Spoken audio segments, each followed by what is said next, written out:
বাংলাদেশের সুপারস্টার শাকিব খান যে বছরে ২-৩টা ছবি করে, বেশিরভাগ ক্ষেত্রে আমরা দেখছি তার ছবিগুলো ঈদের মধ্যেই রিলিজ পাচ্ছে। তুফান রিসেন্টলি বের হয়েছে, তাণ্ডব এবং সুপার ডুপার হিট ছবিটা।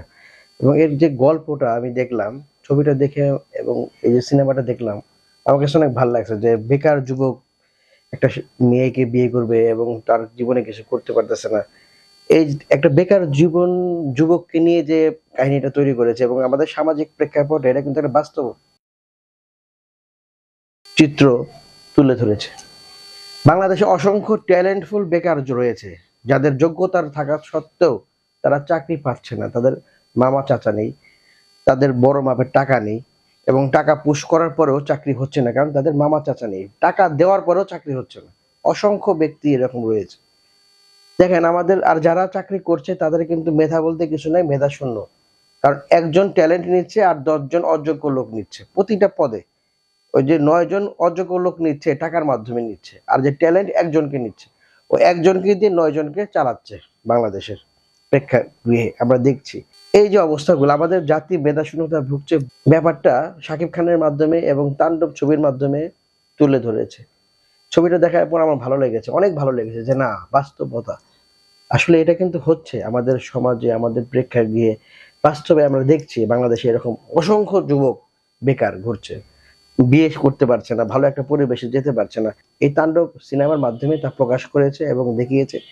আপনারা যারা এখনো তাণ্ডব সিনেমাটা দেখেননি অবশ্যই দেখবেন, আর যারা দেখেছেন দেখার পরে সিনেমাটা কেমন লাগলো। আমার কাছে অনেক ভালো লেগেছে এবং শাকিব খানের যে অভিনয়টা, সে যে কোনো কিছুর মধ্যে, যে কোনো চরিত্রের মাধ্যমেই সে সে তাকে ফুটিয়ে তুলতে পারে, এটা সে দেখিয়েছে এবং তার যথেষ্ট যোগ্যতা রয়েছে। বাংলাদেশের সুপারস্টার শাকিব খান সে একজনই, এবং তার যোগ্যতার মাধ্যমে এবং তার অভিনয়ের মাধ্যমে কিন্তু সে একজন সুপারস্টার।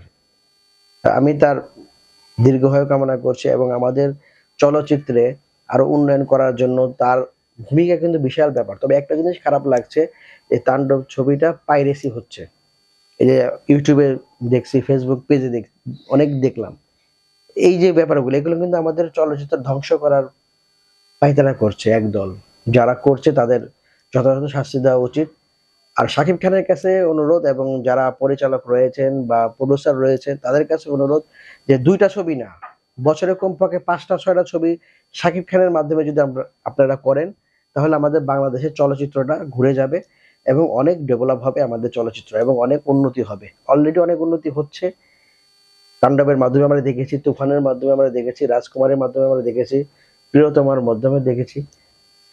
অবশ্যই এই ছবিটা দেখবেন যারা এখনো দেখেননি, আর যারা দেখেছেন তাদের কেমন লাগলো, এখন যে তাণ্ডব ছবিটা চলছে সেটাই বা কেমন লাগলো, অবশ্যই কমেন্টের মাধ্যমে জানাবেন।